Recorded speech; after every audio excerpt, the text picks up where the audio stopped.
Today's October 23rd.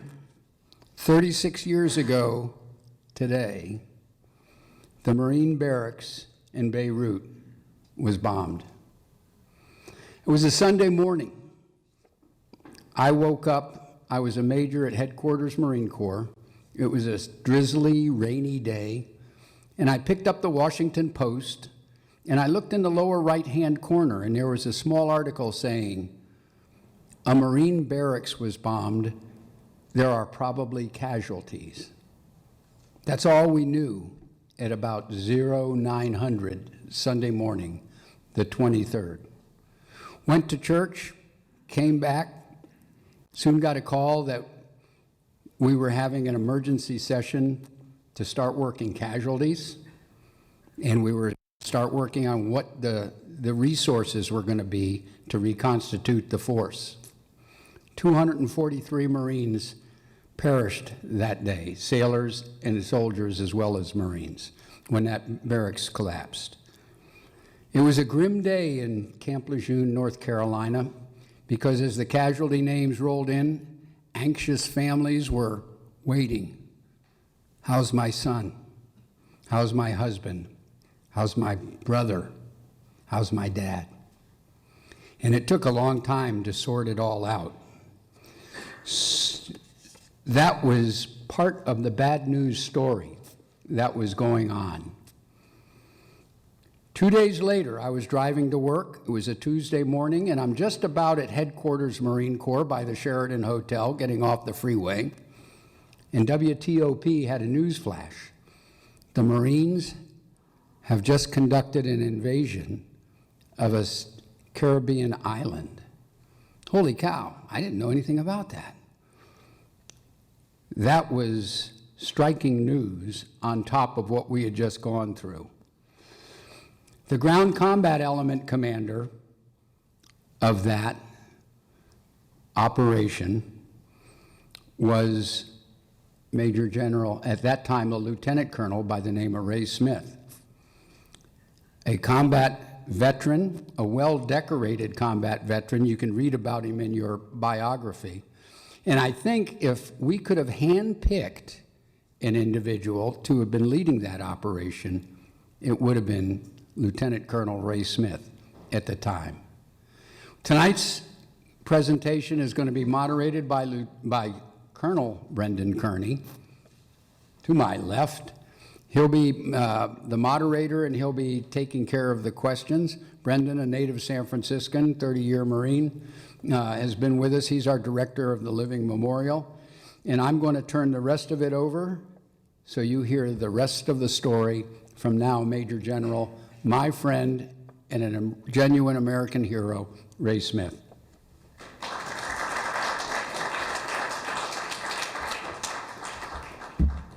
Jan didn't tell you that when I was the regimental commander of 8th Marine Regiment, he was one of my battalion commanders.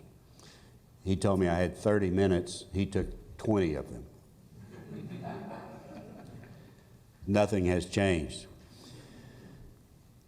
I am the 9th child of 13 of Oklahoma, dirt poor Oklahoma family.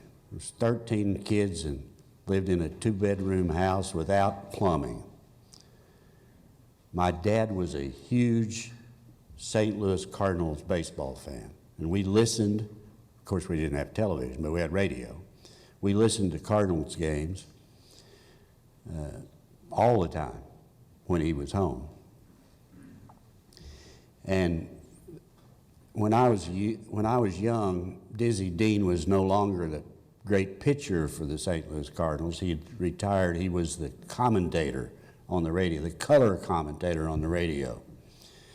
And I remember many, many times my mother complaining that you couldn't tell what was going on in the ball game because all Dizzy did was brag about himself. And my dad would say, "Ma, it ain't bragging if it's a fact." He was a huge Dizzy Dean fan. Well, what I'm going to tell you tonight might sound a little bit like bragging, but it ain't bragging because it's a fact. It's it's easy for us to forget, especially the young Marines that are here tonight, it's easy for us to forget how bad the situation was in the U.S. military in the late 70s and beginning 1980 or thereabouts. Vietnam was over bitterly. Watergate had castrated the Republican Party for all practical purposes. The budget was completely in the dumps. Jimmy Carter, a good guy, and the worst president in our history, was president of the United States. The things were really bad in the late 70s. In 2nd Marine Division at Camp Lejeune, if a unit was training within 12 miles of their barracks, they had to walk to the field because there was no fuel. They couldn't afford the fuel to drive trucks. I was a student at Armed Forces Staff College starting in January 1980, major. And at the Armed Forces Staff College in Norfolk, you have the long tradition at the Armed Forces Staff College that all of the commanders, what we used to call SINCs, now called combatant commanders, they all came and spoke to you. The chairman came, all the service chiefs came, the National Security Advisor, the Secretary of State. I mean, it was the Speaker's Bureau was second to none.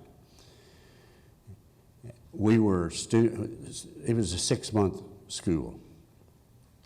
And during the 6 months that I was a student there, the embassy, the U.S. Embassy in Tehran, Iran, was occupied by, all of the members of that embassy were held hostage by the Iranians. Just before we reported to that school, the Soviet Union had invaded Afghanistan. They were very active in southern Africa. They had regimental-sized forces deployed, the Soviets did, in Africa, in Angola. They were very active in the Caribbean. They were on the rise and we were on the decline. Brzezinski was the National Security Advisor, and he was a proponent of what he called realpolitik, which translated to young majors at Armed Forces Staff College as accept the fact that we're no longer the dominant superpower on earth. That's what realpolitik meant. All of those people came there and talked to us about how bad things were and how there was really nothing we could do about it. I mean, Army generals, Marine generals, Air Force generals. A friend of mine was designated to ask one of the questions for the chairman when he came there, and he got up and said, he wasn't supposed to say this, you had to get your question approved in advance, and this wasn't the approved question, but he said to the chairman of the Joint Chief, who was an Air Force 4-star, I don't remember his name, he was a dirtbag, I remember that. He said, General, everybody's come here and told us how bad things are and how they're on the decline, we're on the decline, they're on the rise. And he said, I have to tell you, I'm scared and I'm fearless. And the general just kind of looked at him like, so, you know. And he said, but my question, General, is what are you guys doing about it? Boy, they jumped on him like.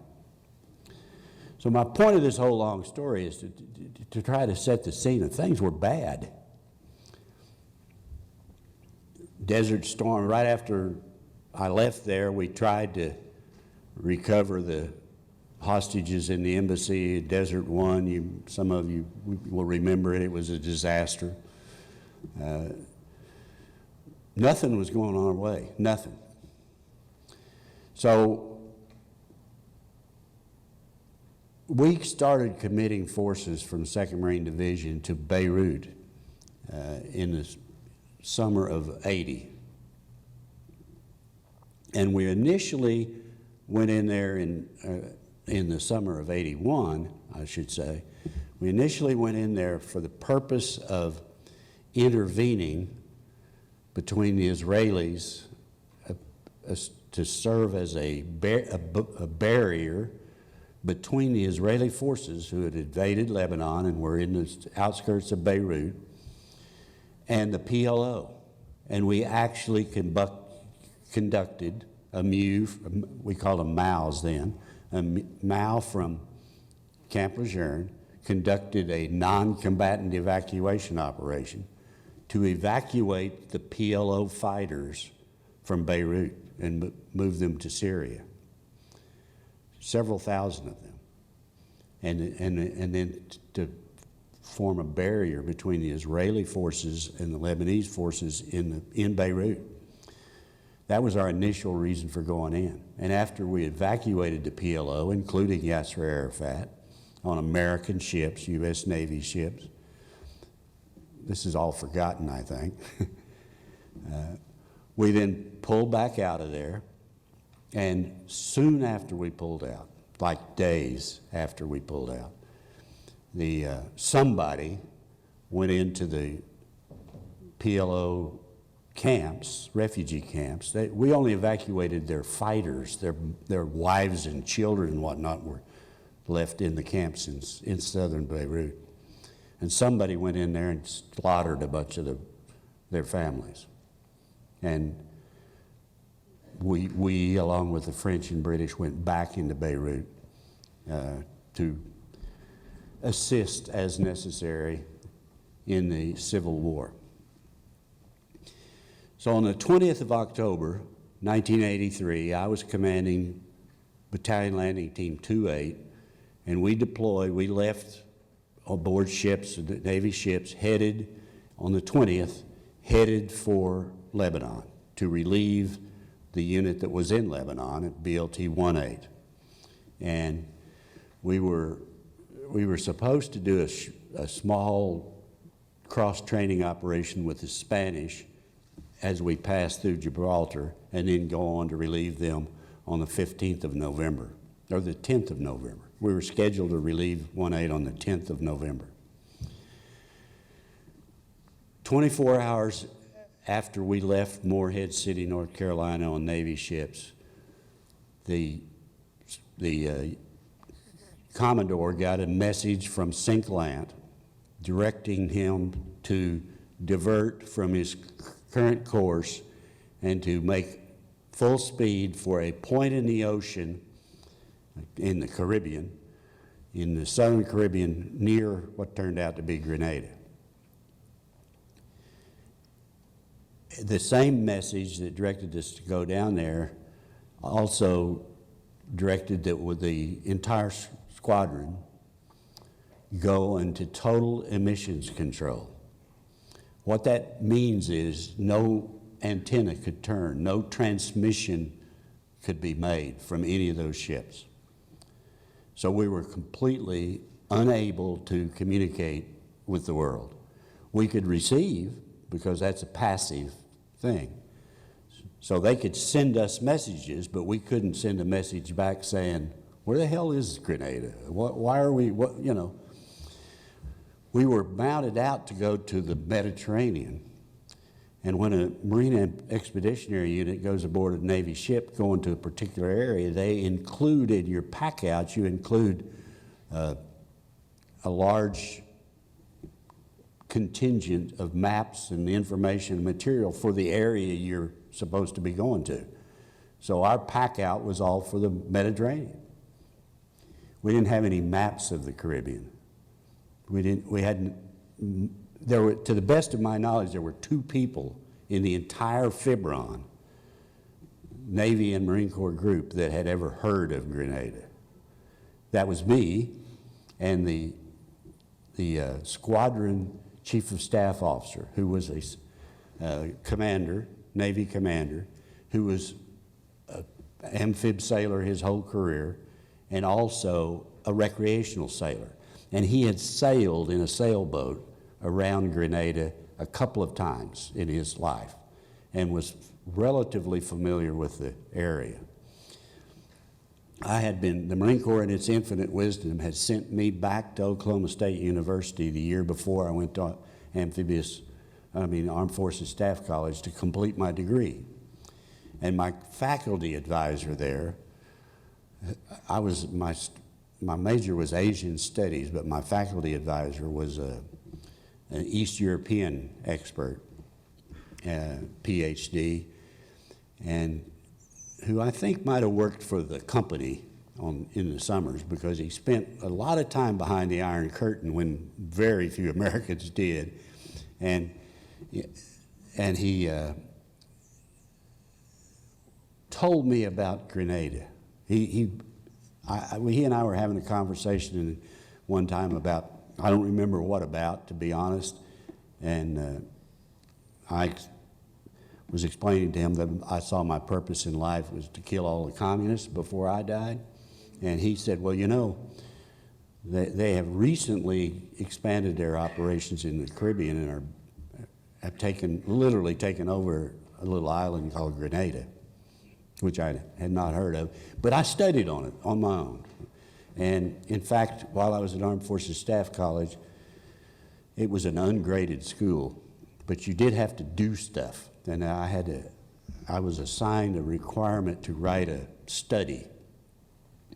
So I had written a study, which was mostly spoof, but also based on some real information, that was labeled the Assault, Seizure, and Occupation of the Island of Grenada as a live fire training event for a Marine Expeditionary Brigade. And I'd done the Marine Corps homework on the subject. So I actually knew quite a lot about Grenada on my own.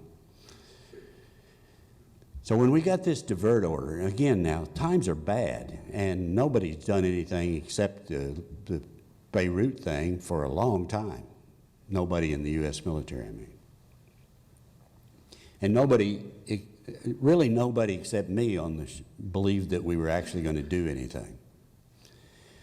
Since we were put in complete emissions control, we couldn't even ask. Fortunately, since you can receive, and BBC Worldwide is an HF broadcast, back in those days, the only thing you could get at sea was HF radio.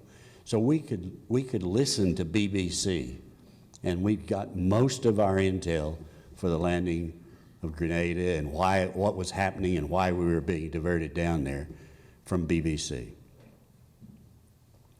We were told to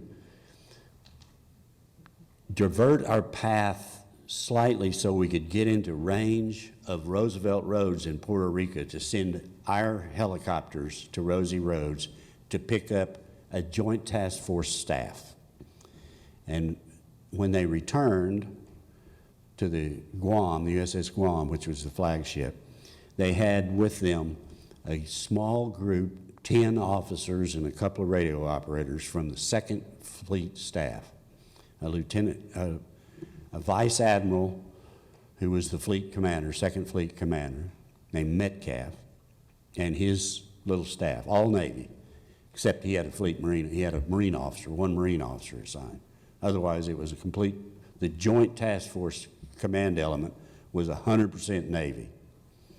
And Admiral Metcalf was a nice guy and probably a very good destroyer sailor. His whole career was in destroyers, but he had not a freaking clue about amphibious operations or how any of those things were done, and didn't care if he did have a clue, frankly. But included with him on this, with that group, was that we flew aboard was 2 officers and 2 radio operators from JSOC. This was the early years of Joint Special Operations Command. It was predominantly an Army unit at that time, but it did have a few Marines assigned and a couple of Air Force helicopter units. The Rangers and the Delta Force made up JSOC primarily. So there were 2 liaison officers who were both Marines from JSOC in that group, a lieutenant colonel and a lieutenant, and a couple of radio operators. and a liaison officer from the 18th Airborne Corps, a major general who was, at that time, was the commanding general of the 24th Mech Division, which was part of 18th Airborne Corps. So they sent him to be the liaison officer to this joint task force. Admiral Metcalf couldn't figure out why he was there. He told us that. You know, I don't know why they sent this general out here to be a liaison officer. So we had no maps. We didn't have the codes for secure radios in the Caribbean. They were different around the world, and since we were headed for the Mediterranean, we didn't have them. So we literally planned the Grenada operation around a map. Actually, that's the map. And we found that map. I don't know where you guys found it, but we found it in a small tourist book that was in the library on the USS Guam, the ship, and that map was on one page. Now, the information with the boundary and all that stuff we added, but that's the map we had. That was the only map we had, which of course didn't have grid coordinates or any of that stuff on it. This is what all of our planning was conducted on, this map. I personally was convinced, because I did know a little bit about Grenada, I was convinced that we would be welcomed there by the people. But I think I was the only one that thought that. And most people didn't think we were going to do it at all. They expected we'd go down there, steam circles, as we had done, many of us had done many times in our life, off someplace like this, and steam circles in the ocean until we all got worn out and bored, and then go on somewhere else. But when we brought the small group aboard, they had with them a draft of the LANTCOM operation order. It was still in draft. But that LANTCOM operation order had a mission statement for us, and the mission statement was to land on the island of Grenada, restore order, return the government to the rightful government, and evacuate friendly foreigners and Americans as needed. Now, all of the stories after Grenada has all been, we went there to save the medical students. By the way, none of us could figure out why there were a bunch of American students in Grenada in October. None of the information that was sent to us said there was a medical school there. Just there were American students that we had to go get. And we're all wondering, what the hell? Why are American students on the island of Grenada in October? It's not spring break. What the hell? Why are they there? And there was hundreds of them. It was actually an offshore medical school, which we learned after we landed. So we're headed on the way. The Joint Task Force is a complete farce. There's nothing joint about it. Admiral Metcalf, a good guy, knew nothing about it. He said even years later, I was at Navy War College, and he was the speaker up there, and he said, we didn't know what we were doing. We just drew a line across the middle of the island, and we said, well, the Marines take the north half, and the special ops guy would take the south half. This is a couple of years after we did it. He still hadn't learned that that was a boundary, a doctrinal, he didn't know that. He didn't know that that line was a boundary. He didn't know what it meant. And we had no maps. We tried to produce some maps aboard we got close enough, there was a carrier group also sent down there, and the carrier had the capability to print maps if we had any maps to print. So I landed, my Marines, the Marines in the battalion, none of them had maps, but they got the maps to me like midnight We started landing at 4 in the morning on the 25th. And they delivered the map. I personally went ashore with a big roll of black and white printed maps, which turned out to be wrong maps. But I mean, I'm personally carrying a big roll of maps ashore. Fortunately, there were legitimate, good military maps of Grenada all over the damn island. We captured plenty in the first few hours to make up for it. But so it was all completely ad hoc, completely ad hoc.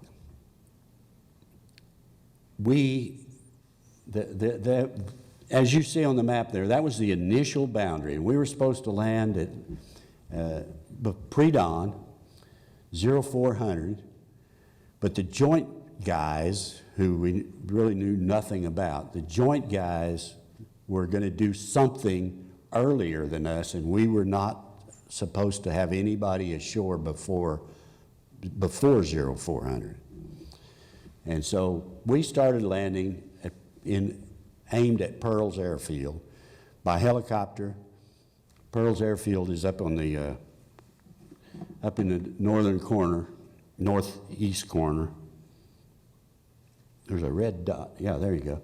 Pearl's is right there. My Echo Company landed first. We were going to land Golf Company by surface if we could into the little port that was right there nearby Pearl's.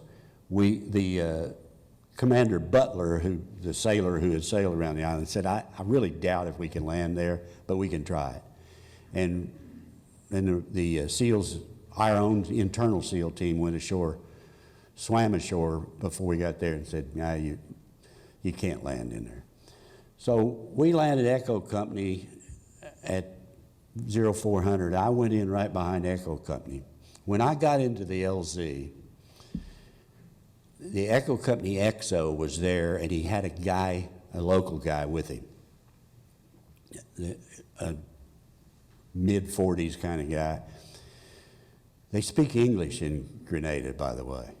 It was the first time in my career, the only time in my Marine Corps career, where I went into an operational area where I could actually talk to the people around me, which was a wonderful thing. It was so freaking helpful. My God, it was so helpful. You could actually talk to people, and they spoke pretty much the same English we did, although with a significantly different accent than mine. This guy was in there. Lieutenant Leonard had him. This guy wanted to see the Mon. He needed to talk to the Mon, and I was the Mon. He had his son with him, this guy did. And he told me, he said, look, the Army, the PRA it was called, the People's Revolutionary Army, who had conducted the coup and killed the prime minister that led to all of this. The Army, the PRA, are bad guys, thugs. They mistreat the people. They're awful. You need to kill every one of them. Every one. You need to kill every one of them. The militia are not bad guys, and they're not going to turn out. They're being called out. There were loudspeakers. You could hear the loudspeakers blaring, calling out the militia. They had a large militia, several battalions worth, but they didn't respond. And he said, my son, my youngest son, is in the militia. They will not turn out. My oldest son is in the PRA. You must kill him too. That's how bad it was. And this guy was not an exception to the rule. I found that throughout the island. The PRA was a battalion-sized force.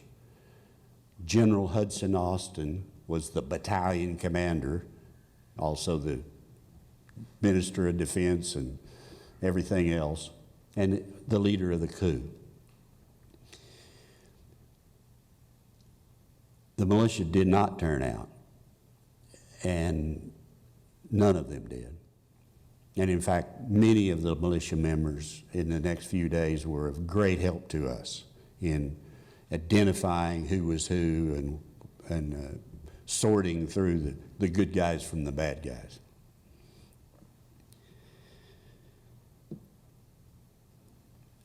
When I went ashore, the lieutenant who was the liaison officer from JSOC, lieutenant named Gillespie, he was a communicator, Marine Corps communicator.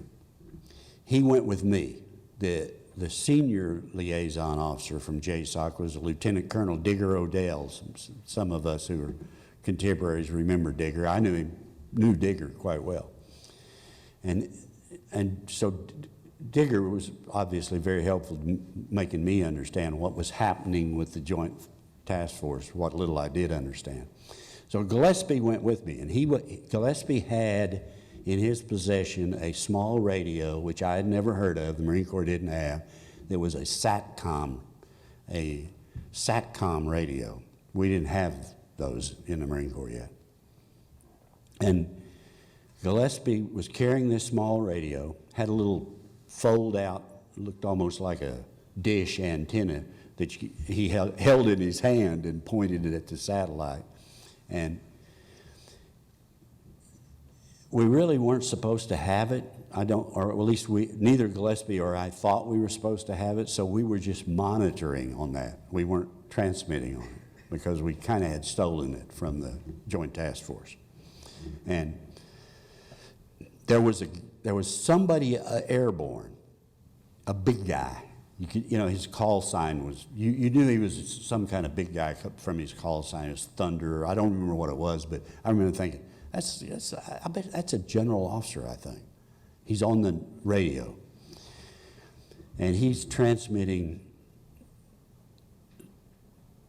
what I could only describe as panicky information about what was happening in the South.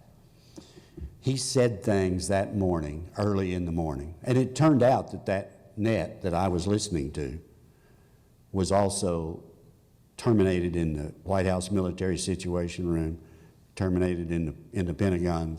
That everybody that was anybody back in America is listening to the same net I'm listening to. And this guy is saying things like, this is a trap. There are North Korean forces on the island. There's a North Korean freighter in there, and he was convinced that they had brought in a couple of battalions worth of North Korean forces. Large numbers of Cuban forces. He said helicopters are falling out of the sky like snowflakes. Our helicopters. I mean, we have literally no resistance. There's one machine gun overlooking Pearl's airfield, and they fired about 6 rounds and gave up. And down in the South, it's disaster. He even said, it's another Desert One. I never did learn who that guy was. I still don't know today. I think he was the commanding general of JSOC, but I don't know that. I don't know who the commanding general of JSOC was at that time, but I think that's who it was. And so in the op order, the forces that were supposed to do this operation was JSOC in the South, with the Rangers, which was part of JSOC, and us in the North. And the 82nd Airborne Division was designated as the reserve in case they were needed. This guy called for the commitment of the reserve before full light on D-Day, on the 25th of October. And the reserve was committed. The 82nd Airborne Division was alerted. I guess they were already alerted, but they began attempting to lift the 82nd Airborne Division to Grenada in a massive goat rope of the first order.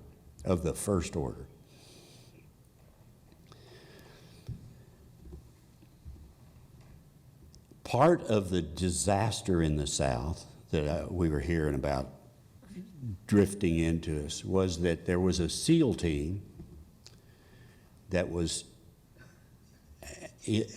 at a special residence in St. George's, which was the capital city in the South. And that SEAL team had a very important person that they were supposed to get out of there, and they were surrounded and cut off and couldn't get out, and nobody could get to them.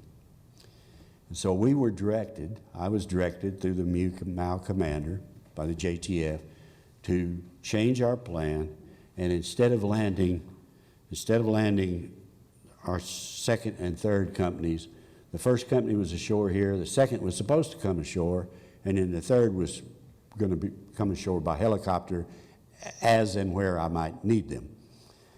So I was directed to, instead of landing there, to bring the surface company around and land it here, just north of the capital city. And then by any means possible, I had to get to that SEAL team that was surrounded in St. George's. I won't go into the detail, but it was a long and miserable night of trying to scramble around there. Nobody could communicate. Ships went in all different directions. But I had comm with this SEAL team commander. After I landed about 2 in the morning of the 26th now of October. I landed right in there. There was a Texaco fuel tank farm there. And our SEAL team, that was the amphib SEAL team, had gone around. They had gone ashore. It's still daylight. They'd gone ashore in a rubber boat and said, we can land there at that fuel farm. We can get forces ashore there. Probably only one boat at a time. So we ended up landing Golf Company in their Amtraks in single file, one track at a time, and in the tanks, which were loaded on LCUs, in the dark, literally in the middle of this Texaco fuel farm. By that time, the intel that I was getting from the JTF was that there was a battalion of Cubans dug in around the northern edge of St. George's, dug in, by the way. They were dug in. I don't know how they got that. They were dug in between, I'm landing here, the SEAL team that's in trouble is right in the middle of St. George's, and they're in between there. And there's a second SEAL team also surrounded, and they're just north of where we're landing. There was a comm station there, and their mission was supposed to be take the radio. It was like the local radio station, and they were supposed to take it out so that they couldn't call out the militia, who wasn't responding anyway. There's a battalion of North Koreans around this comm station. So I'm landing Golf Company between a battalion of Cubans on my south, dug in, and a battalion of North Koreans on my north. And I'm landing with one company in my little jump CP. And our plan is, and I'm talking now to this SEAL guy, the commander, and he's telling me that he's got 13 guys, they're all wounded, and they will not see the light of day if we don't get to them before daylight. And, I of course believed him, and I'm ready to do desperate shit as necessary to get to a fellow serviceman who's in trouble. So we're doing shit that was crazy. I was taking foolish risks, putting a lot of young Marines at great risk to try to get to them. So the plan is we're going to take one platoon of Golf Company and block the North Koreans who are north of us, and the other two platoons of Golf Company with a platoon of tanks, and we're going to roar down the road to the northern edge of St. George's. On the map it showed there was a racetrack, a horse track. It was right on the northern edge, and it was an oval, and there was a kind of a stream or river that came in to the ocean there, and there was a bridge on it, and we were sure the tanks couldn't cross the bridge. So the plan was we're going to roar down to that racetrack. Golf company's going to dismount before they got to the racetrack. The Amtraks and the tanks are going to run out in this racetrack, spread out, support golf company by fire, and golf company is going to infiltrate through the dug-in Koreans and up to get these SEALs out. Well, make a long story short, it all worked perfectly. It worked perfectly, especially since there were no North Koreans north of us. I don't know what the hell there was a SEAL team there that swam out to the ships, and 2 of them were wounded, as in injured, not wounded by bullets or anything. Golf company got to the residence. Oh, let me digress. Here's how ignorant we were. The now commander, who was a good guy, as I'm leaving the ship to go ashore with golf company, the last thing he said to me was, because he and I, we couldn't figure out who this important person was that they had. We thought that they had this General Hudson Austin, who was the leader of the coup. We thought they'd captured him and they wanted to get him out. So Colonel Faulkner told me, Lieutenant Gillespie, the liaison, is standing there with me. Faulkner told me, Smitty, if you can't get him out, kill the son of a bitch. And I said, really? And he said, yeah, if you can't get him out, kill the son of a bitch. I said, yes, sir. Gillespie said, you can't do that. It's the Governor General. This is the Queen. They were part of the Commonwealth. This is the Queen's representative in Grenada. And we're so ignorant, my commander's telling me to kill the guy. The JTF's on the same ship with us, but they won't tell us who it is we're going in to recover. Well, golf company got to them before light. There was 22 people, counting the Governor General and his wife and 8 or 9 assistants. Nobody was wounded. The 13 SEALs, none of them were wounded. We met no resistance in getting to them. We found no sign of any gunfire. There was no bullet holes in the building they were in. That son of a bitch lied to me directly all night long while we took humongous risks. And then he went out and wrote books about what great risks he took. MajGen or something like that. You've heard of him. This great SEAL guy.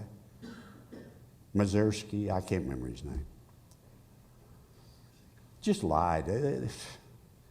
There were some Grenadan PRA forces that had scout cars, and they were driving around the streets there, and maybe, they saw them or heard them or something. But there wasn't a bullet hole in it. They were in the Governor General's house, this SEAL team, and nobody been hit. In the course of that day, I talked at one time when I went back aboard the ship, there was an Army Sergeant First Class. My brother at that time was a Sergeant Major in the Army, so I had a little bit of emotional connection to the United States Army. It wasn't all bad. Some of it was good. And there was a Sergeant First Class aboard the Guam who was badly burned. And I talked to him. He was in bad shape. And he was a Delta guy. All right. No, he was a Delta guy. He was from Delta Force. And he told me that their mission was to repel into Richmond Hill Prison. I'm not sure exactly why.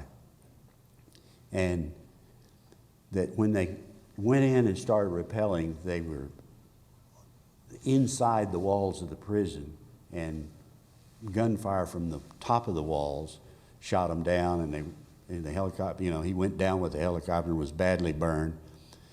And he was badly burned, and he'd had a helicopter shot down or crashed on top of him. No question about that. But 2 or 3 days later, I personally got to Richmond Hill Prison, and there was no crashed helicopter in Richmond Hill. So I don't know where he was when he, quote, got shot down in Richmond Hill Prison, but it wasn't Richmond Hill Prison. And that's just one of 100 things like that I could do, where it just completely wasn't what we thought it was, or it was made out to be. So when I was directed to move around the island, I knew a little bit, but not too much. So when we first got the direction to move around the island, I immediately demanded that the boundary, because they wanted me to land down here south of my boundary. So I insisted that the boundary be changed. So the boundary was changed so it ran like this, and then from that point it went down and included the Governor General's house. Just kind of swept right off that point down to the northern edge of St. George's. So the SEAL team was just barely inside my boundary now. Golf company gets to the Governor General's house. The next objective just south of that was Fort Frederick, which was the Pentagon of Grenada, which was another one of the Ranger targets on D-Day, but they didn't get there for, I'm not sure why, or one of the Delta targets, I should say. So an hour or so after we evacuated the Governor General and the SEALs, the golf company went on. They told me to have golf company move on and take Richmond Hill Prison, or take Governor General's, it wasn't the governor's house. What the hell is it called? I can't even think of the name of it. But it was like the Pentagon. It was their their defense headquarters. Fort Frederick. So golf company sends a platoon and they seize Fort Frederick without firing a shot. And then the next objective, a little south of that, was, and so when they told me to go to Fort Frederick, I insisted that they move the boundary again. And so the boundary moved a little further south into St. George's, still pretty much the same across the island, but it moved it a little bit further south down to include a little more of the capital city, to include Fort Frederick. And then an hour or so later, I get a task order from the JTF, see if you can get to Richmond Hill Prison. It was the prison, and the reason for the drive to get to somebody to Richmond Hill Prison is that the PRA had a lot of political prisoners in Richmond Hill Prison. So a number of the people that were what we thought, and Margaret Thatcher even thought, was the legitimate government of Grenada, were in Richmond Hill Prison. So Richmond Hill Prison was important we get to. So again, golf company sends a platoon, and they go down and they seize Richmond Hill Prison. By that time, someone had already opened the prison, and nearly everybody was already out of it. No resistance. But I moved the boundary again to include Richmond Hill Prison. At this point, the boundary changed so that the boundary between the Marines part of the island and the Army part of the island then was moved, so it went from Richmond Hill Prison on a grid line straight east. So the boundary became here. So we now had this part of the island, and the 82nd Airborne had the rest of the island.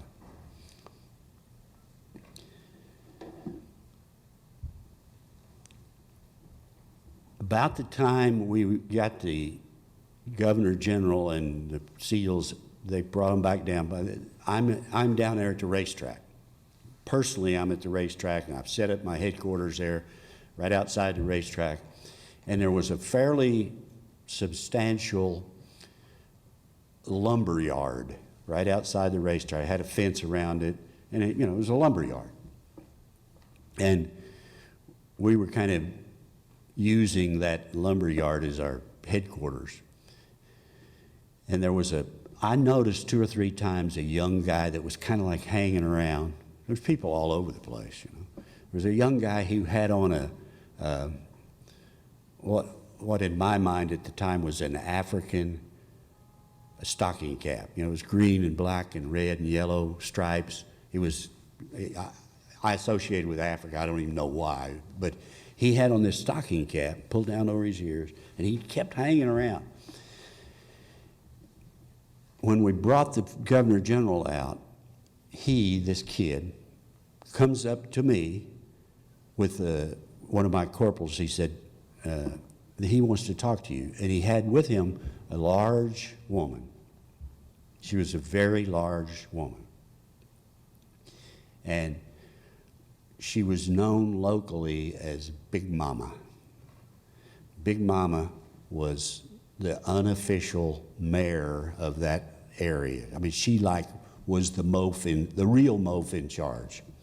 And she said to me, you know, how long are you staying?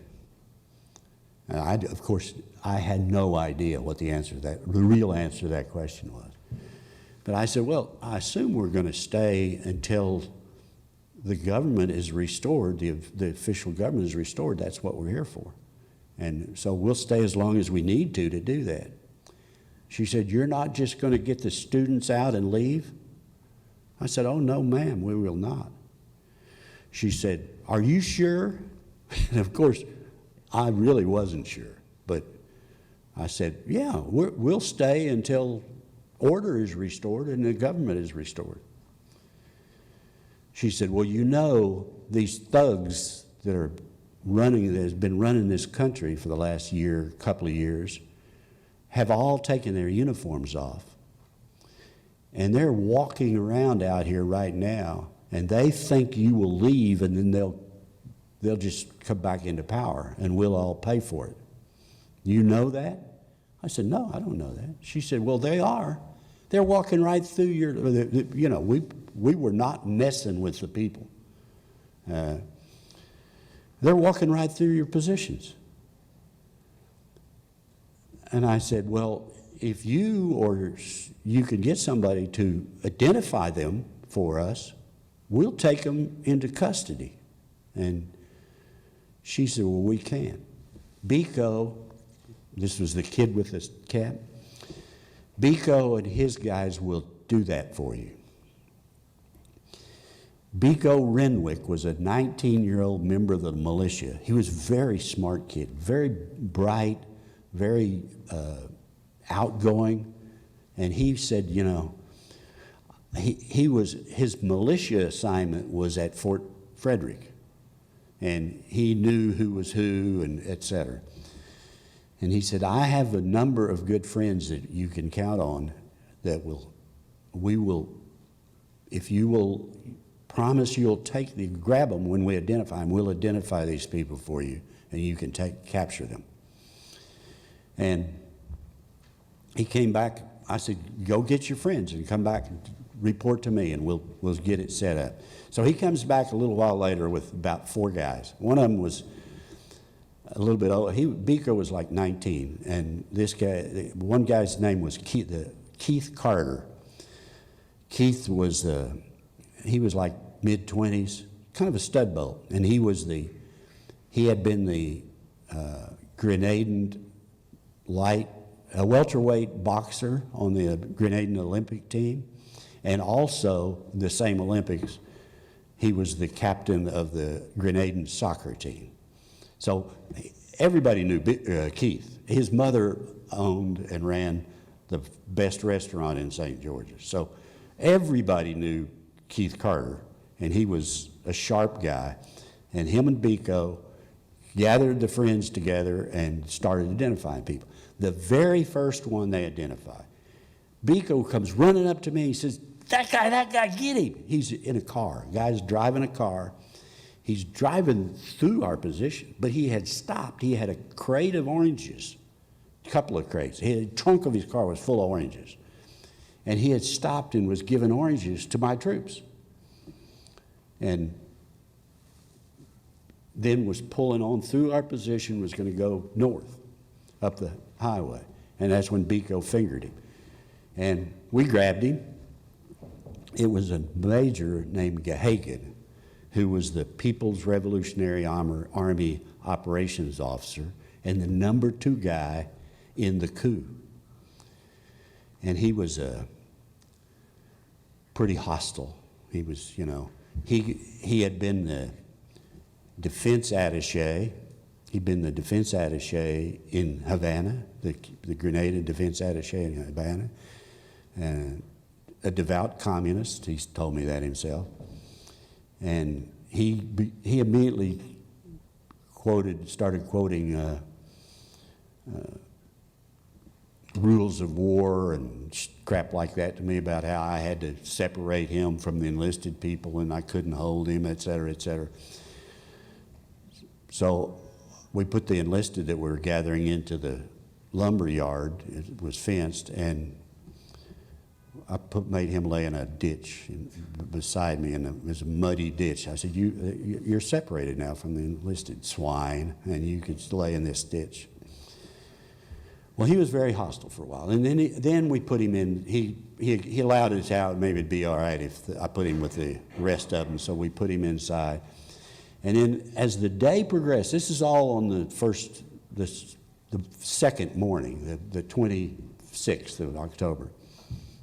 As the day progressed, more and more of the population began to gather around the lumber yard because we were gathering more and more of the bad guys. We had about 20 of them in there. And people began to agitate. They wanted them. They wanted us to turn them over to them.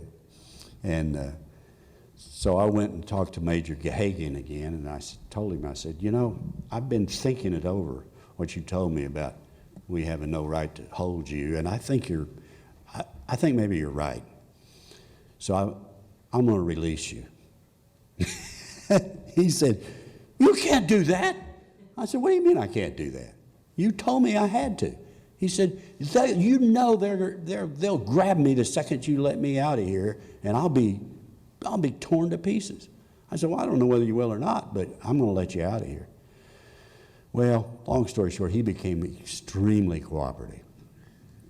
And within 24 hours, I had a complete, on the back of one of those black and white maps, he'd laid out for me the entire organization of the People's Revolutionary Army, who was where in the coup, where they were located on the island, what their missions were, everything in excruciating detail, because he knew it all.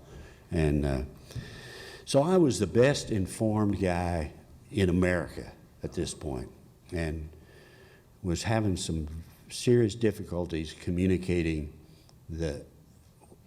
what I knew up the chain through Admiral Metcalf and others. They just didn't want to hear it. They just didn't want to hear. The people were all friendly. The CG of this 24th Mech Division, the liaison officer from 18th Airborne Corps, called me on the radio, and he said, I have a gunship. They had a C-130 gunship. He said, I have a gunship overhead, and they're reporting that there are vehicles with arms and ammunition moving in your area, and I want your permission to engage them with the gunship. And I said, absolutely not. Absolutely not. You will not engage in my area, which was 80% of the island by this time. He said, they're moving equipment out there. I said, yes, they are, because Big Mama had come to me and said, you know, they have all these arms and ammunition stored and stockpiled for the militia, and they're not turning out, and we're worried about all that stuff, and we want you to pick it up and get rid of it. We want all those things taken away from our island. This is Big Mama, and I mean, at this point, I'm listening to Big Mama pretty carefully. So I said, well, you tell your people, you pass the word that if they'll bring that equipment to me, we'll get it off the island. So we got people out there collecting the arms and ammunition, loading it on their pickups and backs of their cars, et cetera, trying to bring it to me. And the CG, the 24th Mech Division, wants to engage them with the C-130 gunships. And I'm telling him, no, you can't do it. They're friendly. He said, do you have any friendlies out there? I said, sir, they're all friendly. They're all friendly. You know, he said, I mean, do you have any of your forces out there? Where he was wanting to engage. I said, no, but they're all friendly. We had that same conversation every day for 4 days. Every day for 4 days. Got brutal at times. So, I'm going to cut to the chase a little bit. We secured and collected all the island, and the General Vesey was the chairman of the Joint Chiefs of Staff at that time, and he was quoted on the second or third day of the operation, third day I think. He was quoted as saying, "We have 2 companies of Marines running rampant over 80% of the island, and 6,000 soldiers of the 82nd Division sitting on their ass on the airfield. What the hell is going on?" I got the opportunity to ask General Vesey on several occasions actually after that, but two days after he made that quote, he came down there, and I asked him if that was an accurate quote, if he actually said that, and he said, yes, I did. I did say that. So I know from the man himself that it was an accurate quote.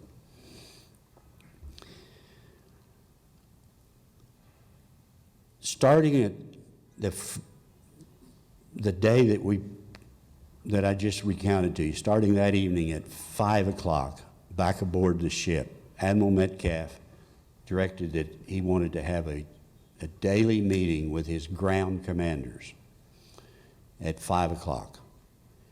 And his ground commanders were me for the Marine Ground Forces and the CG of the 82nd Airborne Division, who was at this point down on Salinas Airfield. The first meeting I went to, the CG of the 82nd Airborne Division did not come to the meeting, but he was represented at the meeting by the CG of the 24th Mech Division, my good friend that I was having so much fun with. And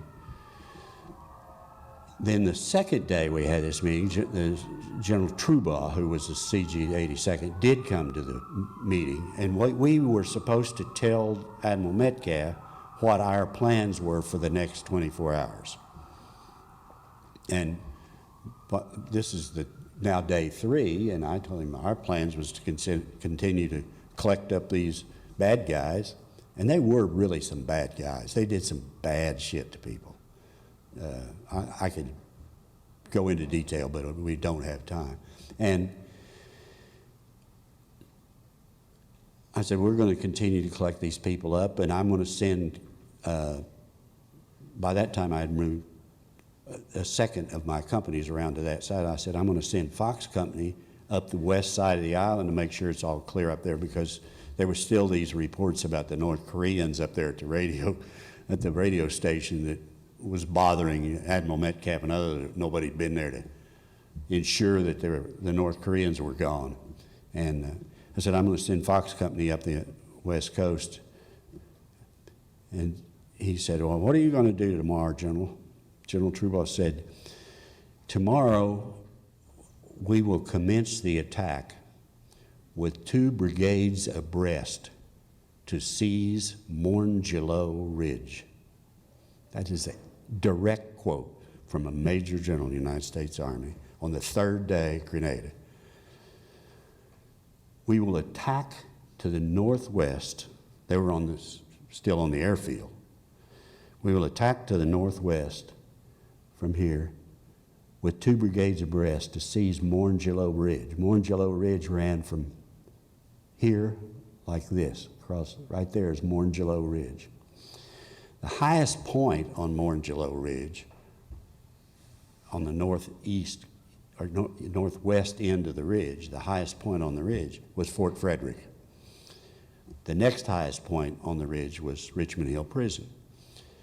I already had forces at the highest point on Morne-Gillot Ridge and down the ridge. And I said, General, you know, I got golf company on the highest ground on Morangelo Ridge. If you want me to, golf company could send a platoon down to sweep the whole ridge line, and you wouldn't have to attack with 2 brigades abreast. You could just walk up there.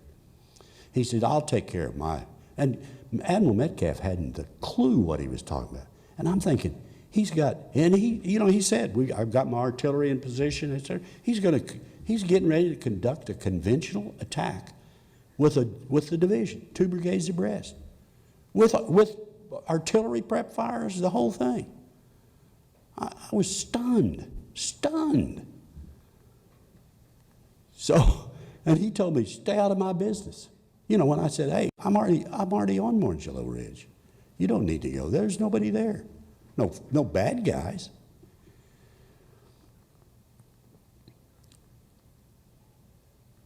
When the meeting broke, Admiral Metcalf said nothing. So when the meeting broke up, I go to Colonel Faulkner and said, Colonel, we got to stop this from happening. You can't let this happen. These people are friendly. They're going to kill a whole bunch of people for no good reason. Well, I don't know what he did, but they didn't do it. I mean, essentially they didn't do it. At the end of 5 days, it's all secure. There are now reports, there's two main islands in Grenada, the main island of Grenada, and then the second island, which is just north of it, of Curacao. Not Curacao, but Curacao, part of Grenada. And again, the rumors were that there were North Korean forces on Curacao, and we had to do something about it. And by this time, I had the list of the names of the 29 PRA members. 29, a platoon of 29 are on Curacao, and that's all. I've got them by name. I've got them by name from Gahagan. So I argue we don't need it. We could just go up there. I'll go ashore. Granny Amos, who was the aviation commander, I said, Granny and I'll go ashore and we'll take the surrender of the forces up there. And no. And Colonel Faulkner said, Smitty, let's do one for the Corps. So we backloaded the entire BLT from 5 different positions onto 5 different ships, and before dawn the next morning, we conducted a joint, combined, heliborne and amphibious landing on the island of Curacao with Fox Company and Golf Company. And I went ashore right behind Fox Company, and the lieutenant warrant officer, that was the assistant platoon commander. The platoon commander of the platoon that was on Curacao was down on the main island. He was one of the 16 members of the ruling military commission and one of the baddest of the bad guys.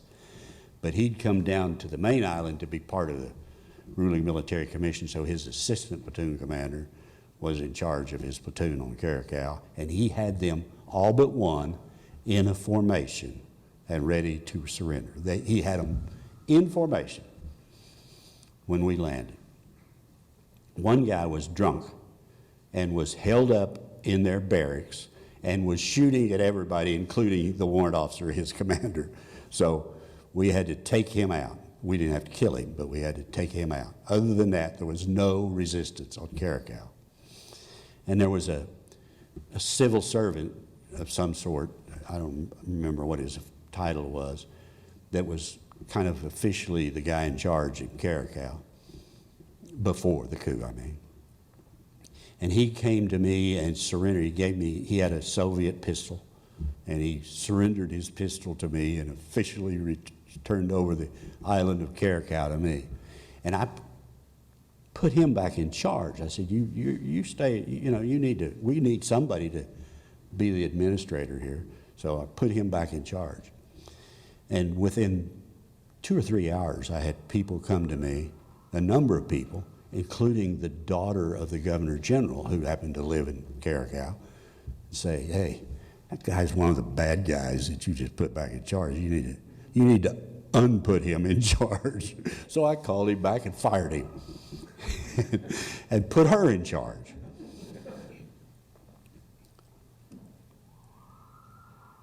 The next day, we were relieved by a battalion of the 82nd Airborne. And my last contact was with General Trubaugh before we went back aboard ship and left. The whole time we were down there, first off, Curacao, the island of Curacao, had survived through all of the turmoil before and years before, because it was primarily a smuggler's haven. The little island of Curacao was, shit came and went through all over the southern Caribbean through Curacao. Had a number of little ports and fishing villages, et cetera, and it was a smuggler's paradise, sort of. And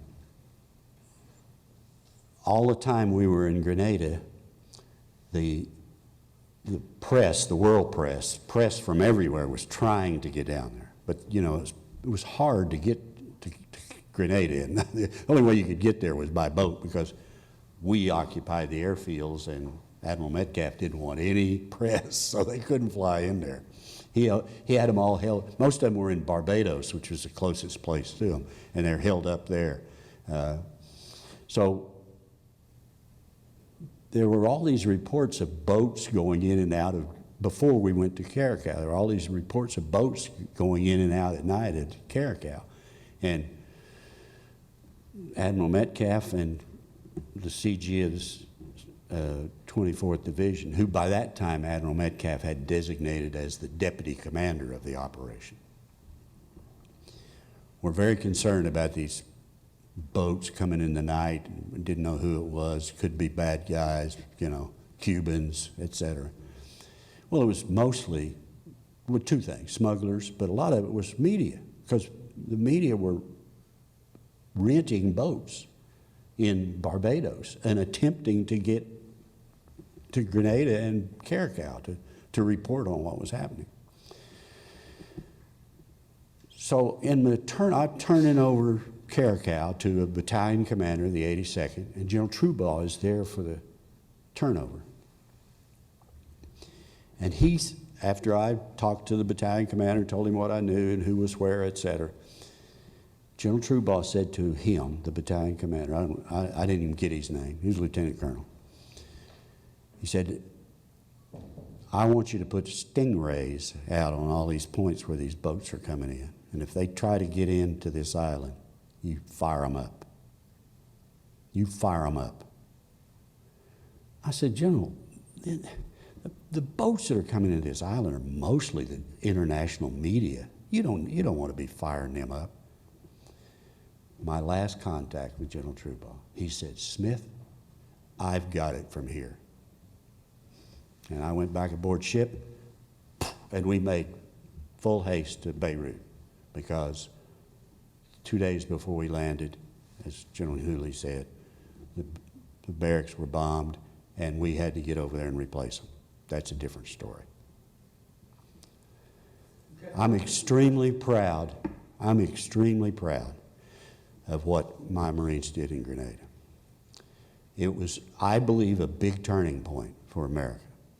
It could have been I also am extremely proud of the fact that it could have been a humongous disaster had I not been there. And I take personally full credit for that. Full credit for it. I went to fisticuffs with an Army Major General and survived because I was right. I don't mean just argumentative. I struck the man over that thing before it was over. So your father would say that's We've got time for some questions, Ben. I'm sorry, what?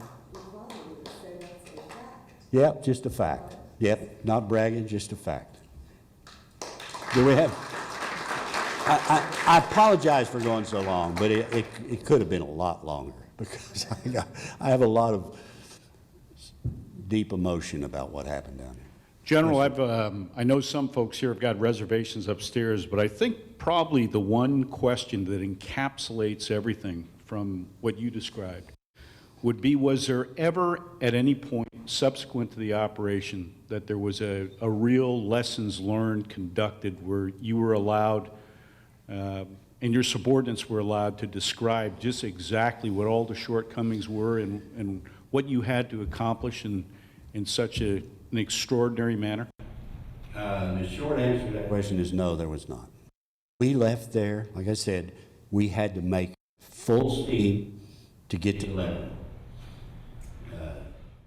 We turned over as fast as the Navy ships. Navy amphibs are not the fastest ships in the U.S. Navy, but we did make full speed all the way across the Atlantic, across the Mediterranean, and we relieved the remnants of 1-8 and a fly-in force from 2-6 that had replaced them temporarily until we got there. We didn't come home for 6 months. And I will say that I was personally muzzled by the then Commandant of the Marine Corps and was told, you will not tell what happened. You can relate what your battalion did. You will not tell anyone what happened outside of your purview.